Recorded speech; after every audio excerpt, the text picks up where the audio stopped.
It's wrong to dwell on that clip. It's hideous, it's a crucifixion, we're not sure of all the details. What we must know is that Christians are being metaphorically and sometimes even literally crucified in the Middle East. But the Pope is about to visit this region.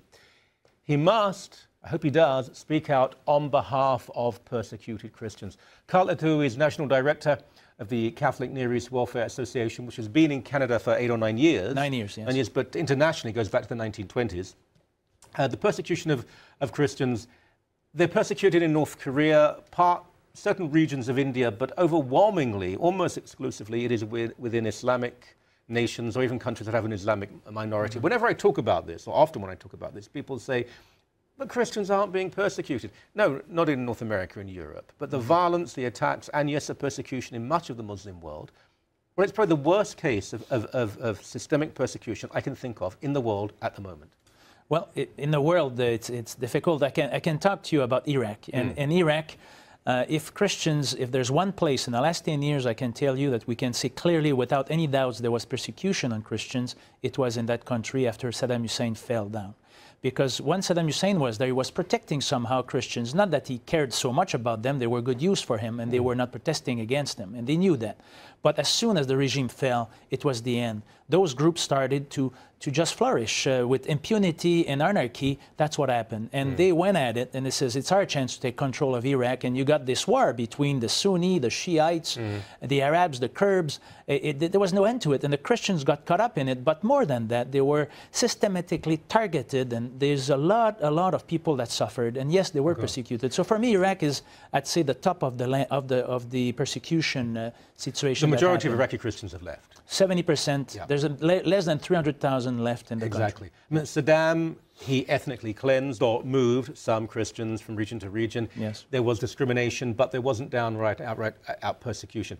Assad in Syria, is someone who I believe actually really saw his country as being partly Christian. He thought Christians had a valid place to be in Syria. They're being persecuted terribly now. Yes. We chatted earlier before the show. Jordan is a place where Christians still feel relatively safe, but they're concerned about the future. Saudi Arabia, you can't really be a Christian. It's Egypt, impossible. there is mass persecution. I mean, yes. Even parts of the Islamic, the Maldives, a beautiful paradise-like island. I mean, you can't be a Christian there. You can't be a citizen and be a Christian. If you are a Christian, you're likely to be persecuted. As a tourist, if you wear a crucifix, you can be told to take it off. It can be removed. Yes. You could be deported. It's very difficult for the Pope. He has to be careful of how Christians will be treated if he speaks out. And Pope Benedict made a statement that I think was actually quite innocuous in Germany, but that led to violence. Will he, though, say, when he visits Israel, will he say to Muslim leaders, this has to change? Well, if he says it, it will be in private when he meets with the Grand Mufti of Jerusalem. Yeah. For sure. But he also has a lot of contact, and his people have a lot of contacts with the Muslim leaders in all those countries. They are in dialogue, they're talking, and it's regular. The Christians are well respected, the Muslim leader, and many of the Muslim leaders are afraid of those thugs, those terrorists that are there as well.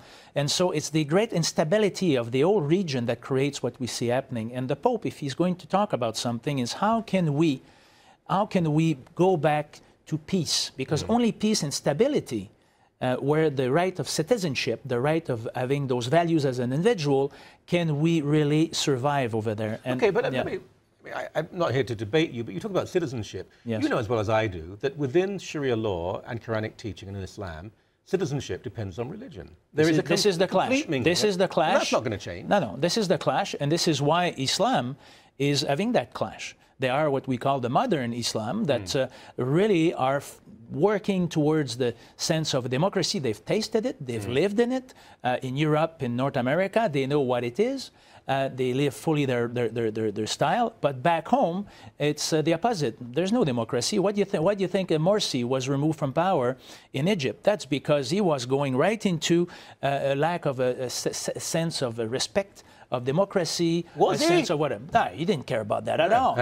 He didn't care about that. It was all a joke to bring the whole Islamist Sharia law in action, and people said no to that. Mubarak, I mean, since the 50s or early 60s, in Egypt, whatever the regime, Christians were persecuted either partly or largely. It just depended on the flavor of the time and if they wanted money from the West and so on.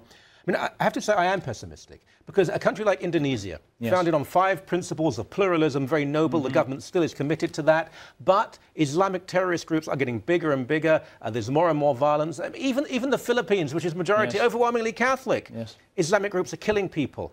I wish I could say it's going to be okay. I don't know if it will be okay. Well, you know, a bishop in Syria was telling me that all the Muslims he meets, and he meets them a lot because he provides humanitarian aid that comes from our organization, and he tells us, the Muslims he meets, when is the Pope going to help us? We need the Pope. And if he can speak loud, not for you Christians alone, but for us too that are suffering, we are waiting, because our church leaders have failed us. Our political leaders have failed us. And I think the Pope is going to do this. Well, I hope and pray for that day, because he probably is the only man who does have that authority and that apolitical influence and significance to speak out and be listened to. Thank you very much indeed. It's a pleasure.